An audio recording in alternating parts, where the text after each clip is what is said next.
100. جلسة درس سنن الترمذي. الحمد لله رب العالمين والصلاة والسلام على سيدنا سيد الأنبياء والمرسلين وعلى آله وصحبه أجمعين. بولر الحمد لله أني قيدون اللري وقشت غليلا كيشي وش أضق geceler evde. O zaman şu uduk gecelere Peygamber Huda Aleyhisselam ganimetun baridetun diptir.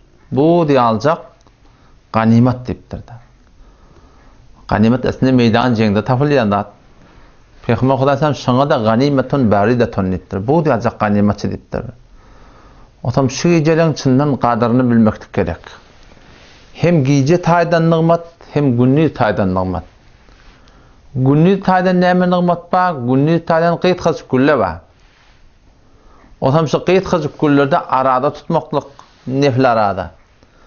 Peygamber Huda Aleyhisselam'ın mübarek sünnetlerine ayın 13'i, 14'i, 15'i Arabi aydan, Türkmen ay var ya da. Şoğlunun üçün ayda arada tutmaklık, yürekten göğsüsen ayıracak deyiptir. Beter bir kavda attı yani. Ay bellefen ayın 13'i, 14'i, 15'i hayta bir gün açsın, cuma açsın, şembe açsın, üçün iyidi arada tutmaklık. Bu onun merdede düşenme bilen penşenme arada tutmaklık. O tam şol meter ve hamar nağmet. Peygamber Huda Aleyhisselam mübarek bir hadisi var. Tu'radu aleyye a'malukum deyiptir.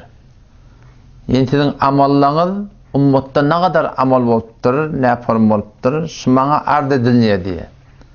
Yani hemşiren ki bizim amallarımız Allah Tebarek ve Teala ard ediliye ki kabul miya kabullerinin hakkında ne ediptir ya ne etmeyiptir. Ummatta da şu form amallar, zatlar Peygamber Huda Aleyhisselam'a da arz-ı amal oluyor. O zaman şuna hayti bir amal kavulsa şuna Peygamber Huda Aleyhisselam Allah Teala şükredip baştaki günahların zatlarının hakkında şuna hakkında istiğfar etiyor.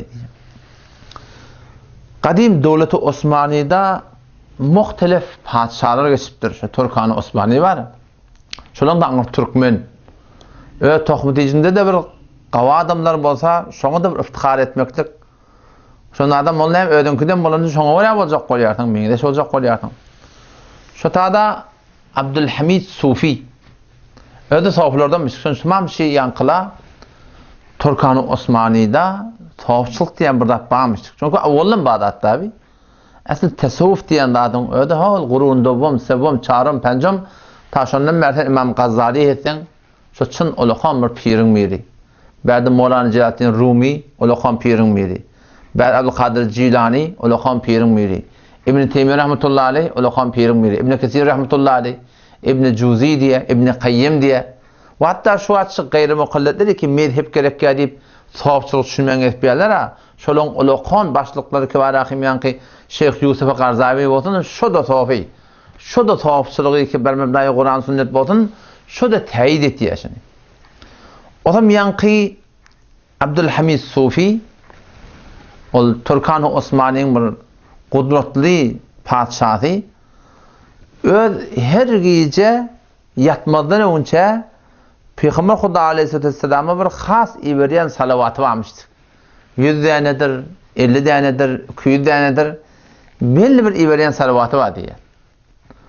O zaman bir gece bunun iberiyen salavatından hiç kimin haberi yok. O şu amalından aslında ehadin haberi yok diye keştadı salavat iberiyen her gece yatmadan önce. O zaman bir gün bir dangatya hava bağışlar. Şu gece bir gece bir yatık kalıyor. Yatık kalıyor.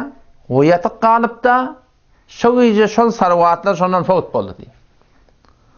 O zaman erti dangatya dadetya hava yadını şuna otasam yatık kalani yani yankı vedivetin yattan çıkanı da edeni. O zaman şu turatında gediye tacı taxta Darul Hilafa gediye. O şu turatında otiqa o zaman anıdan namalar geliptir, zatlar geliptir, okuyulmalı namalar padişahın önüne. Ve yankı namalara cevap verilmeli, ardhal edilmeli, nemma, nerede nem oluptur, nem olmaptır, bir ulaqan bir imparatoriye İslami da. Yankı padişah Abdülhamid Sufi Yankam önüne biri var, ona paşa diyerler. Otam ol namanı okuyor diye. O namanı okuyacak kadar açma okuymuyor. Ne naman ne okumadın? Onda Sultan Salamet sıkafıda buyurdu diye bir değerliğin miri tenne algı madde geldi diye. Tenne algı madde geldi diye. Padişah memleketten bir adam, ami adam padişahda algı madde geldi. Biz de ona biyan berip bunun tamamen yolu taliyat gidenak yine uğur geldi. Şimdi tenne algı madde var diye. Otam şu an sonir dedi diye. Otam başta dedi diye. Otam getirin sonir adam ya. Otam geldi diye ham eve. Otam ne mi diyen deyiptir otam. O ne mi tenne algı madde deyiptir. Hakkım almana geldim. Ne yaparım algı madde oğlum diye. Sen benimle nerede mamul ettin, ne ettin, ne algı madde sen benimle diye. Ondan ben bir işlep veren adamdım, tecirdim. O şüpherim ben köpten köp işledim, yenilep şu an bokurduğuma çelliyim, men nittiye berge açımı güldü. Ama yanındaki paşa diyen benki Sultan Abdülhamid'in marahim yanındaki şu namalar okuyan ona diye algıyın aytan efendi diye. Başı gurur yana diye. Onun bir yudun öde beni gurur vermeyen duruyor. Ben niye bokurduğuma çelliyim diye berge girdim diye. Ama her gece Hudayta'dan dua ettim. Ya Allah beni şu bergim asan et. Şu müşkülatları asan et. O tam sonra niye? Öten akşam Muhammed Mustafa sallallahu aleyhi ve sellem'in değişime girdi. O bana aytti şeyle bundan bararsın darul halafa. Bizim hamidimize ait deyiptir da. Bizim hamidimize ait.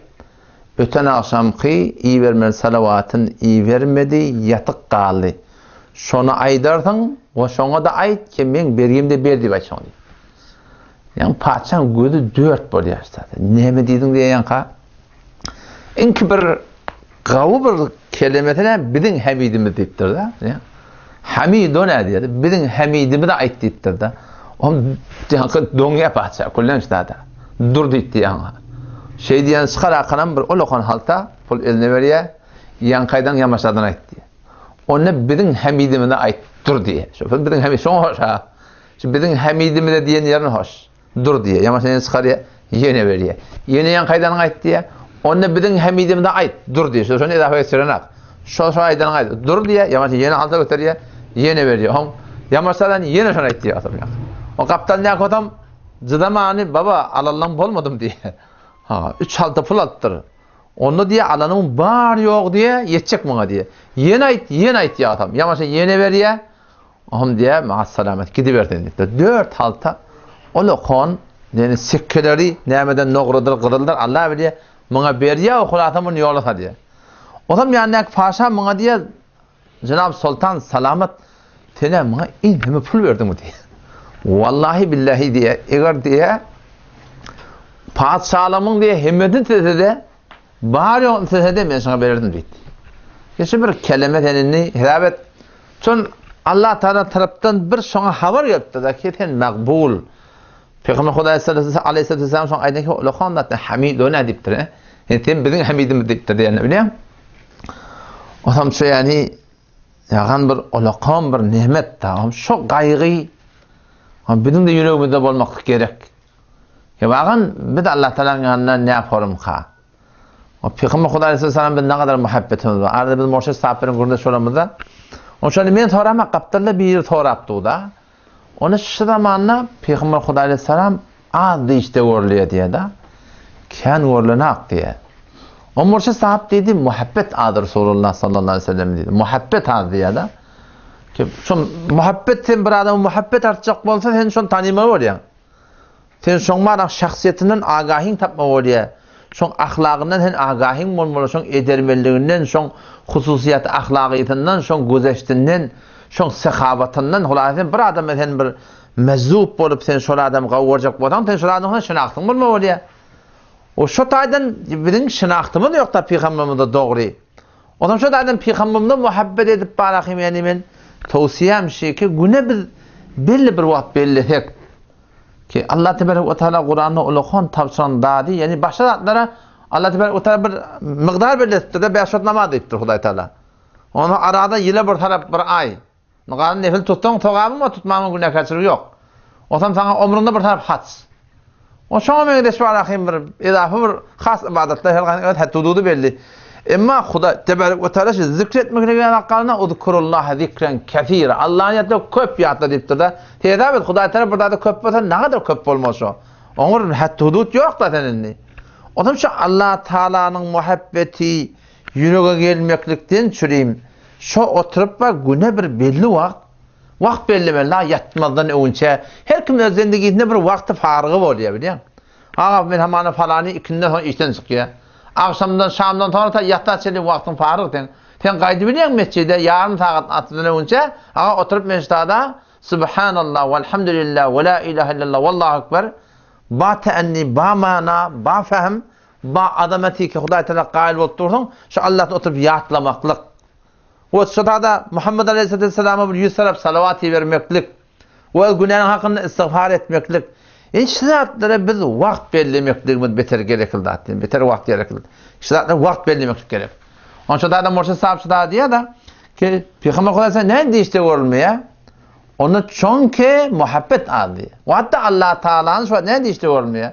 Hudaý Taala näde işte görsen bolýar da. Sen şu dünýeden gitýän o dünýä, şu dünýeden çykýan oklanda ençeme ulamalar Allah Taala görtdirdi işte. Nägdar ha kitaplar ýazypdyr şu hakynda. Qadim ulamalar, hem bazı şu gayri muhalletler vardır, ente çıkıp otay aytýanlar burada hurafat diýýär var. Ama nägdar ha ulamalar ve Allah Taala işte görtdirdi. Hatta herä öde bir geň zat da ýa-ni Ezrahun Hanefi var. Ezrahun Hanefi ödeki ýanynda baramyzda şu bende de şey diýipdi, men Hudaý Taala diýişinde gördüm diýär. O ham diýär men goşa okuýdy diýip aýtdy diýär. Onu ýalla özüňe goşan okuýym ýa peýgambere goşan okuýym, men peýgambere goşan okuýdy diýip aýtdy. O meni okuyup berdi. O Hudaý Taala näme boldy atqa Hudaý Taala näme boldy? Hudaý Taala'da näzirlik ýok, o tawsifden ol pak ýok Hudaý Taala bir bimekan, bimesal da atanda. Yani ey Hudaý Taala kıyametde bir näzir bolacak Hudaý Taala'ny. Bir bimesal bolacak Hudaý Taala'ny. Eýni şey aýyň onlardan görmeklikde Peygamber Hudaý salam aýa bir ýeňde siz päýgamberi berdiňmi? Şu kullu hakkı Mustafa üçtün aýyň onlarda goňda bolsun. Kullu Gulistany üçtün aýyň onlarda goňda bolsun. Kullu İran üçtün aýyň onlarda goňda bolsun. Bir adam birine mudaham bolarmy? Hemme şeýle görüp başarýar da. Hiç müşkil ýok. Eýni şu aýyň onlardan görüşüň ýalak şu Hudaý ki 7 gat asman 7 gat ýer saklapdy. Yıldızlar taklapdy, gijany getiripdi, güneşi getiripdi, ýagny ýagdyja gysgyýdy, ýa hemleri getiripdi. Şu Hudaý ki biziň hemme jen galbyny urdurtdy. İçine näme hyýal, näme fikir ondan habar bar. Hemme zatlardan habar bar. Şu Hudaý kıyametin görmeli. Şu Hudaý ýatanda da annahum ahul maut. O diýerler ölümüň doganna. Bu da şoňdan dogan oglan şey. Ne dogan, dogan oglan, dogan şula.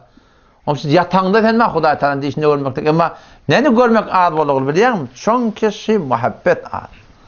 Ezrahun taýdy da köp wagt merid ýetdi.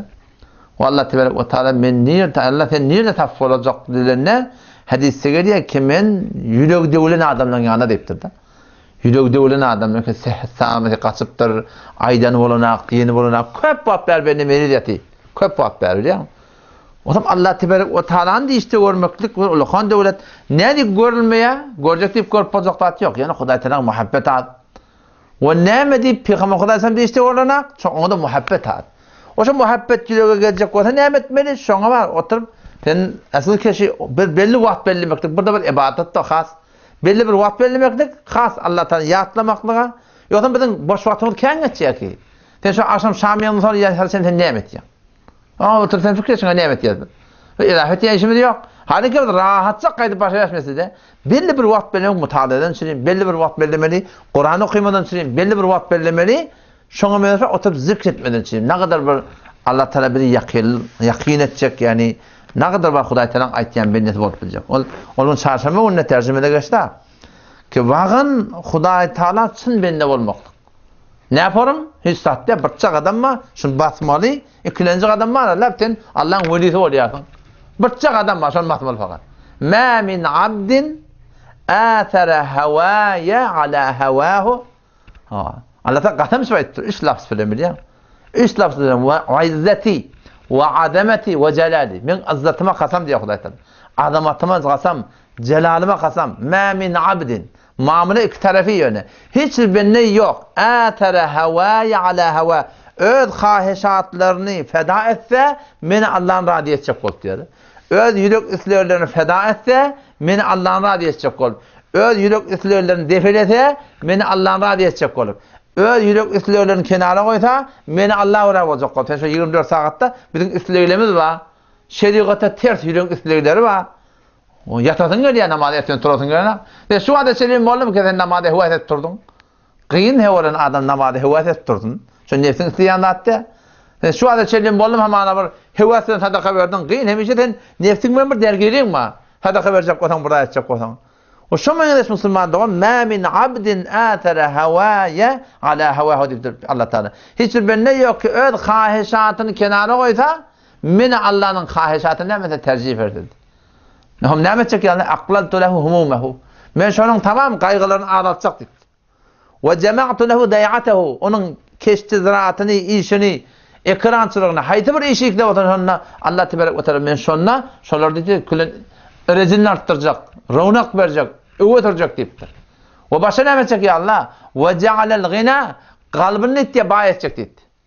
İki gözün arasına bağlılık koyacak mı deyip. Gözünü dokatacak, yüreğini bağ edecek deyip.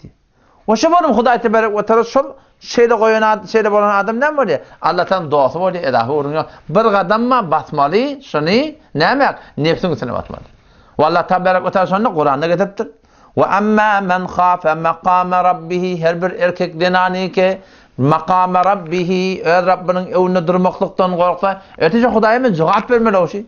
Ve nehen nefse anil hava öz nefsini khahişat-ı nabecadan kaytarda khahişat-ı nabeca var şundan kaytarmalı. Khahişat-ı beca var iyetin geliyor azam vatan halali içetin geliyor halal iç yatatın geliyor halal yat ölenin geliyor halal ölen bayiyetin geliyor halal bayi gedetin geliyor halal gel gedetin geliyor halal gel avudallahın geliyor halal avudallahın her nimetin halallan ettin emma şu khahişat-ı nabecadan ödü gören çekmeli. Ve amma men khafe makame rabbi emma her bir erkek denani ki khafe makame rabbi öz Rabbinin evine durmaklıktan korksa ve nehen nefse anil hava öz nefsin khahişatı nabecadan alqada halaf şeriattan özüne bir hediye ettiği. Aham ne edecek ya Allah? Fe innel cennete hiyel me've bir şunun yekece barzak sahi cennet. Bir kadar bat nefsin üstüne ikinci adamın cennet. Şıyık şıbilen yaşamaklık. Bir gün ne kunne uzak yaşa işte. Şu maksat ben yaşamaklık. Ehyanın günah etsek iyi de ne etmek gerek? Tövbe etmek gerek. Ama Huday tebarek ve yine yine kasam içe. Ve izzeti ve adameti ve celali min azzatıma kasam, adametıma kasam, ulluğuma kasam. Ki ma min abdin hiçbir benne yok ki atara havahu ala havaya diye. Öz khahişatlarını tercih veriyor. Öz yürek isteklerini tercih veriyor. Öz haliyanatlarını tercih veriyor. Ne demek? Meni Allah'ın diye dinin mukabilinde. Meni Allah burada deyiptir, o yüreği başta burada diye. Meni Allah burada deyip, o ptada hileğine tabi bilans bet. Hem sahaya tabi, ile tabi, halka tabi, daş teorunun tabi. Kara şu göz teorekte Allah razı bolur ya bolmur, on kaygısı yok. Kara nemet diye öz khahişatlarının izinli. O nemet çek ya Allah. Onunla Allah tebarek ve teala men son tamam kaygılarını, köpelderini ve işini, ekrançılığını, baştaki ticaret haydi bir iş olsa onu kullan harap eder deyiptir. O şu doğrultusunda garipliği deyiptir, iki gözünün arasına koyar deyiptir. Yüreğinden kullan kanaat diyenler Huday Teala çıkarır deyiptir. Ve la obali fi ayyi avdiyetin halaka. Haydi bir vadiye, gamu, gumrahi o dünyada helak bolsa bolsun Allah menne kaygım yok. Vakti bir bende de şu kaygı yok ki ben Allah'ın razı etmeli, Huday Teala'nın da kaygısı yok. Onun şu ta diyen ayetin yerine geliyor. Ve amma men taga emma ola demin ki toğyan etsedi. O zenani ki toğyan etti ya. Toğyanı biliyor musun ama yani ki gurgun toğyan etti ya, karısı toğyan etti ya da diğer ya da toğyan etti ya. Toğyan eden ne karısı ya gurgun ten tokoylar yarık geliyor. Önüne sığırma, koyunma, ekrançılıkpa, pamukpa o bilen işi yok ki. Şu anırdan toğyan etti ya. Sağın ne bilenek, sol ne bilenek, öyle ne mi alıp geliyor. İnsan toğyan etti ya, insan da toğyan etmiyor. Sağ bilen işi yok, sol bilen işi yok. Öğden gelen kapıya, iyiden gelen depiye. Ama öz halanı oraya yaşıyor. Öz khahişatını oraya yaşıyor. Ve amma men taga halal bi haram mi Huday icade bertirmeye doğru mu ya günah mi sevap mi o da bir şey on diye. Ve amma men taga imma ol erkekten ani ki toğyan etse idine nemma ve atara'l hayat'd dunya zindagi dünyanın intikab etti. O ne edecek ya Allah? Fe innel cehime hiyel me'va. Bir şey şunun barzak sayı cehennem deyiptir. Adam şu taydan yani ben bu mevzudan çıktım. Bu cehennemin urun diyeyim. İşte da babu ma cafi sefede khari cehennem. Şu da atlı var evde. Sahabalar şu da atlıdan korkuptırlar. Bunu diyetin sonra terminin sonundan diyeyim.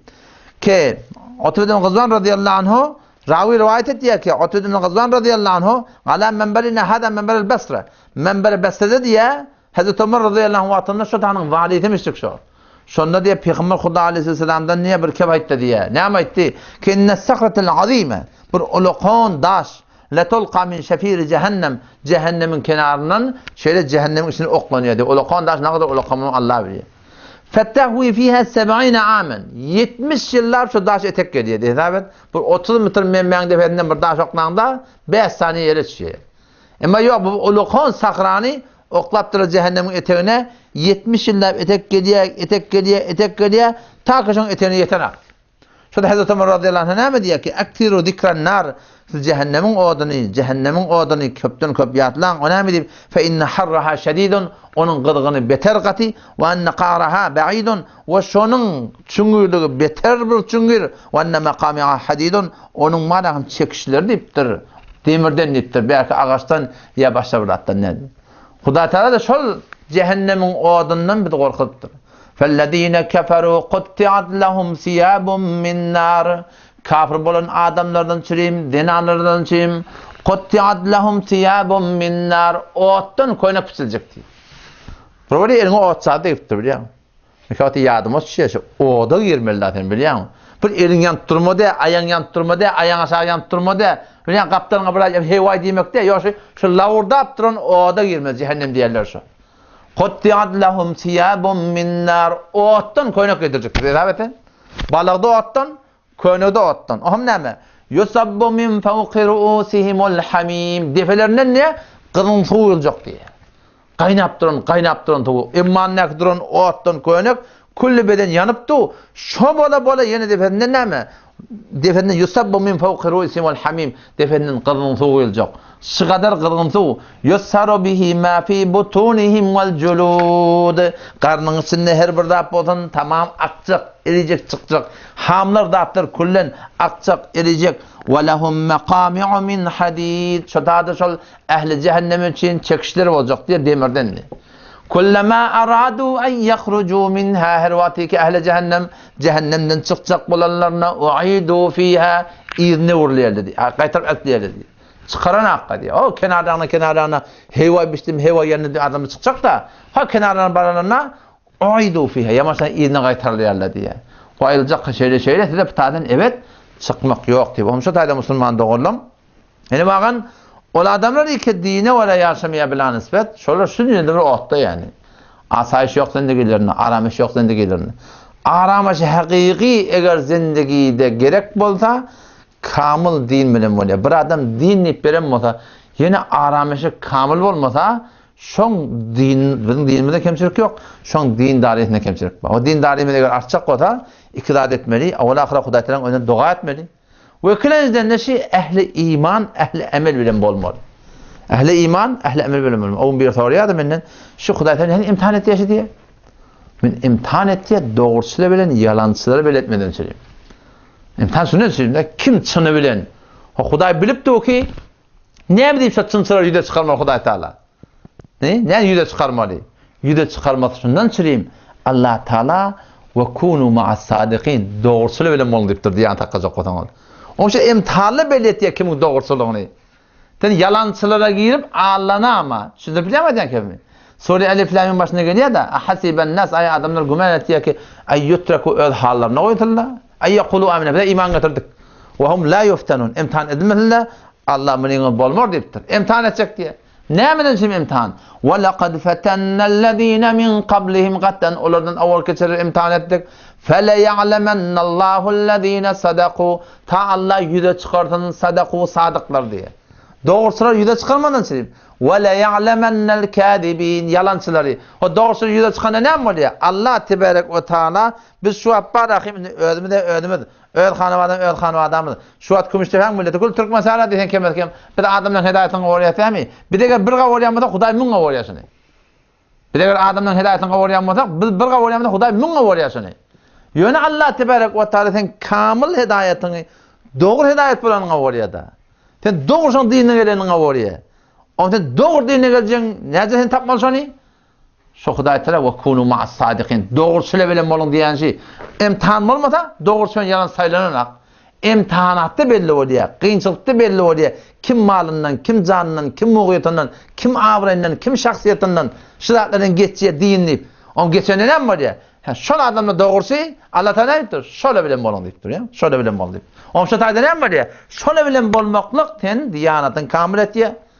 Ýoksa marahym bolýan ki Mevlana Celaleddin Rumi rahmetullahi aleyh şeýerine bir beş şeýer bar. Keten çyn Hudaýlykly adamlar bilen oturuşmaklyk az-sat sal ibadete bir ýadan gawr edipdir. Mufti Şafii rahmetullahi aleyh, Mufti Tagîn Diyadeti, Eş-Şefeli Tanevi rahmetullahi aleyh marahym sowapdy. Ohm Eş-Şefeli Tanevi rahmetullahi aleyh bir şahsiýet eken 1000den eýrek kitap ýazgylar. 1000 ýani 1000 jiltde ha, 1000den eýrek mowzu kitap ýazgylar. Ýönelim şu Mesnevi Menevi keştadi var. Şuna 42 cilt ýazypdyr. Bizadan men gördüm şeýdeňde eliň etene. O lokan 42 cilt ol akyllan haris zat oň ýazanatdyr. Bir şu keramat diýerler zatlar akyllan haris zatlar. Oňam Mufti Şafii rahmetullahi şoň hakiki muridleriň biri. Oňam Eş-Şefeli Tanevi rahmetullahi diýipdir ki Mevlana Celaleddin Rumi diýipdir. Şeýerlerini buna egraq baz, ziyadelevi we ifrat baz diýipdir. Nerede diýipdir onu bir Hudaý diýip beren adamla bilen. Çyn Hudaý diýip beren adam bolmaly ýani.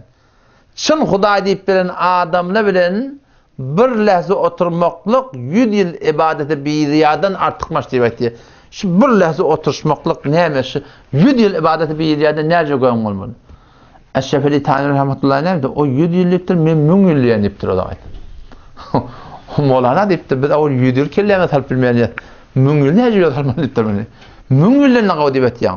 Onu diýipdir şol çyn Hudaýlyklarda bilen oturan adam, o sen çyn diýdi, çyn diýanat diýipdir, çyn Hudaýlyklarny tapmadan mara, şodan bedgata maptalat diýär, köfre maptalat diýär, şirke maptalat diýär şodan. Şoň bir ýerden gurtdy den ana.